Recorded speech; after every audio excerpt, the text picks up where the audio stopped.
கூடுவாஞ்சேரியில் Vasanth and CoWIN 117வது கிளை திறப்பு விழா நிகழ்ச்சி. வீட்டு உபயோகப் பொருட்கள் விற்பனையில் இந்திய நாட்டில் முன்னணியில் திகழும் வசந்த் அண்ட் கோ நிறுவனம் தமிழகம் முழுவதும் வெற்றிகரமாக இயங்கி வருகிறது.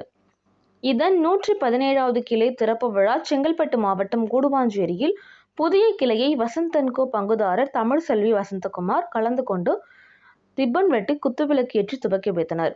இந்நிகழ்ச்சியில் செங்கல்பட்டு தெற்கு மாவட்ட தலைவர் வழக்கறிஞர் சுந்தரமூர்த்தி மற்றும் நிர்வாகிகள், கூடுவாஞ்சேரி நகரமன்ற தலைவர் MKT கார்த்திக், ஊரப்பாக்கம் ஊராட்சி மன்ற துணைத் தலைவர் ரேகா கார்த்திக், வாடிக்கையாளர்கள், டீலர்கள் என நூற்றுக்கணக்கானோர் கலந்து கொண்டனர்.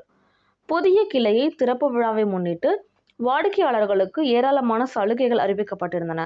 கடந்த 1978ஆம் ஆண்டு சிறிய கடையாக டி நகரில் துவக்கப்பட்ட வசந்த் அண்ட் கோ இன்று 117வது கிளையை துவக்கியுள்ளது. 100 கிளைகளை தொடங்க வேண்டும் என்பதே இதன் நிறுவனர் வசந்தகுமார் அவர்களின் கனவு.